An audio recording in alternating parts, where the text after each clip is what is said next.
Hello, and welcome to RoxAnna's Recap, a year in review of 2020, an unforgettable year for all of us. It was to be a year of grand celebrations, memorable events, and charging ahead into the future. Instead, it was a year full of twists, turns, and a lesson in resiliency. The 50th year anniversary of the Living Desert Zoo and Gardens will definitely be one for the record books, just not in the way we were imagining it. When I think back over this past year, the one thing that sticks out more than any other is the determined and dedicated team of people who kept us going, both here on grounds and behind the scenes. Our Living Desert Essential team. Now, let's take a look back at our life-altering year together. January.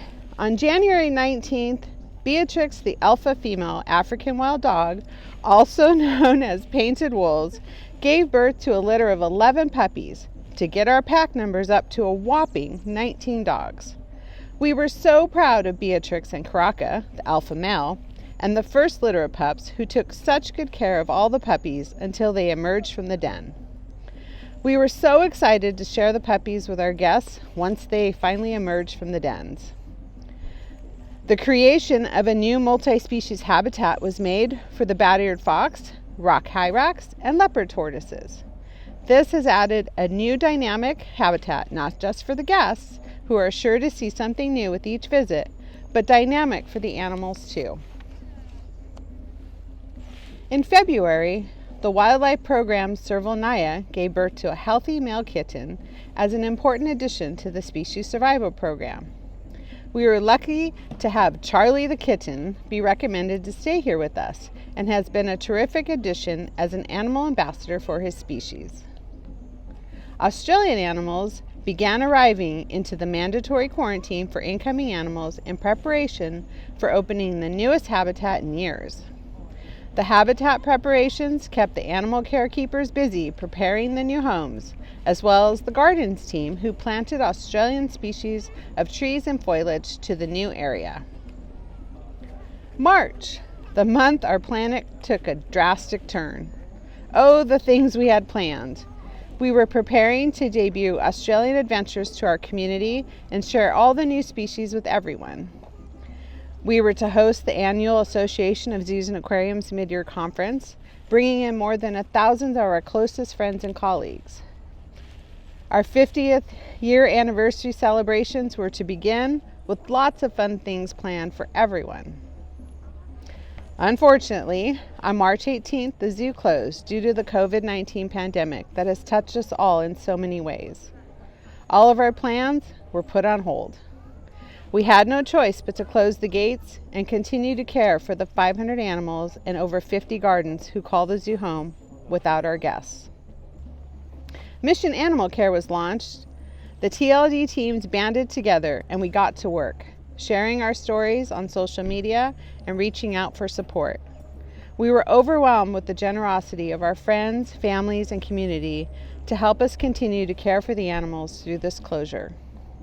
While this was a disappointing month for us, we were uplifted by all of the support we started to receive.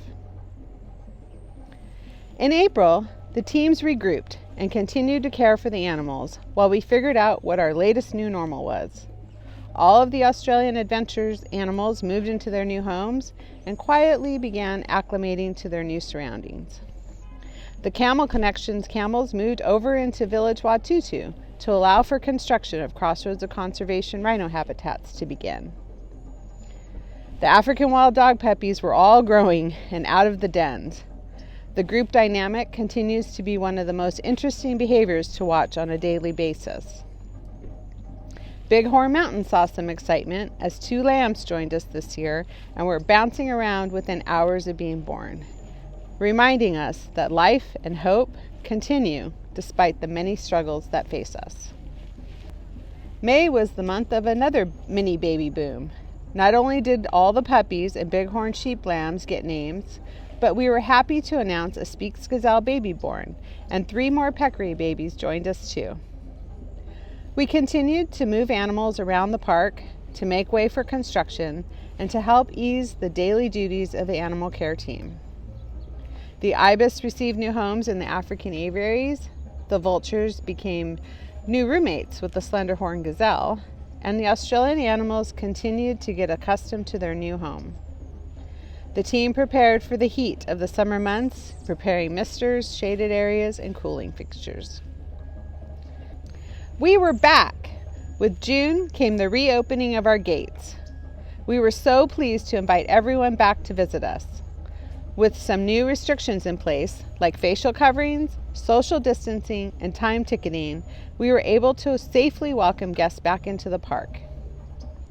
We also welcomed a baby emu chick, Artemis, to join our flock.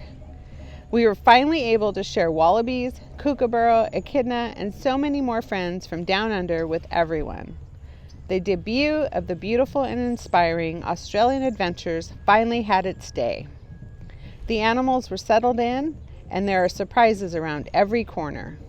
You never know who you might bounce into. The July summer heat did not stop us from moving forward. We worked on small projects around the zoo and started prepping the construction site in anticipation of starting the second phase of Crossroads of Conservation. The warthogs began training to voluntarily walk onto a trailer for their big move to another location on site during construction. The puppies continued to grow, and the pack received a whole prey item, a first-time experience for the pups. This is one of their favorite items to eat, and at the end of the day, not a morsel is left. August was a busy month for the vet care team. The male pronghorn got bit by some desert creature that made his face swell up. He was moved to the vet hospital, where he received round-the-clock treatment until he was all better and moved back with his herd. One of the female warthogs underwent major surgery to remove her reproductive tract that was causing her some major health issues. One of the cheetah had a full exam, which included an eye exam for her chronic optic issues.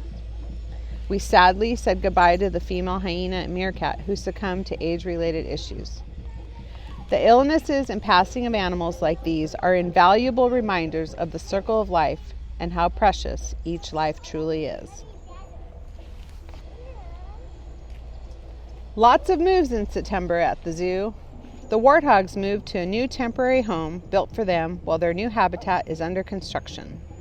Crossroads of Conservation Rhino Savanna was officially underway, and we are excited to soon be able to share this multi-species habitat with our guests.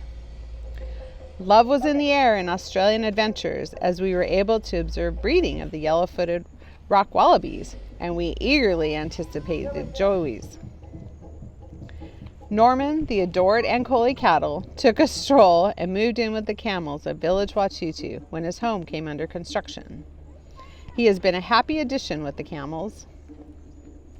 Wildlife programs continue to work vigorously to ready for a new Wildlife Wonders Amphitheater show, along with a new script and new safety guidelines.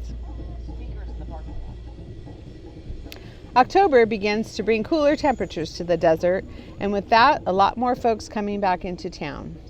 This is a month where we finalize sprucing up the zoo for our guests and prepare for all the little ghosts and goblins that will visit for Howl. This year, we filled the habitats with pumpkins and let the animals join in the celebration of Halloween Day.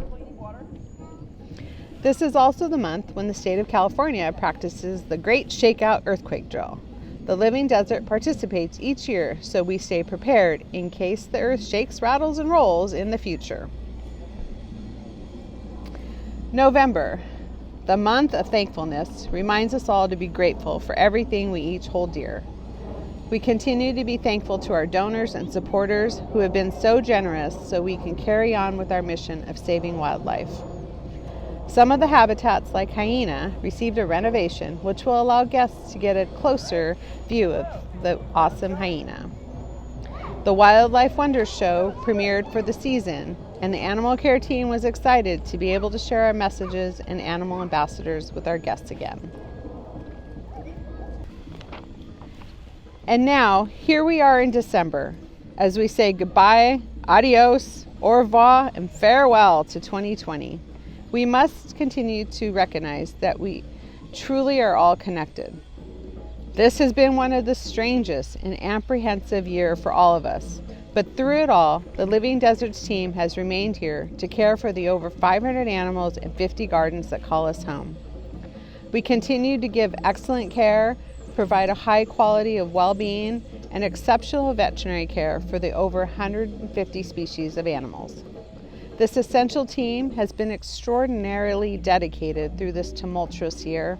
Through the rain, heat, masks, and social distancing, they have proven that a small group of dedicated humans can make the greatest difference in the lives of so many. This year was not the year any of us planned, and while we did not celebrate the 50th year like we thought we might, the resiliency of this land and the people who tend to it gives me great hope that we will be here another 50 years. We look forward to continuing the important work we do both here on grounds, in our local backyard, and around the world. From all of us here at the Living Desert Zoo and Gardens, cheers to a brighter 2021 and all the hope it brings.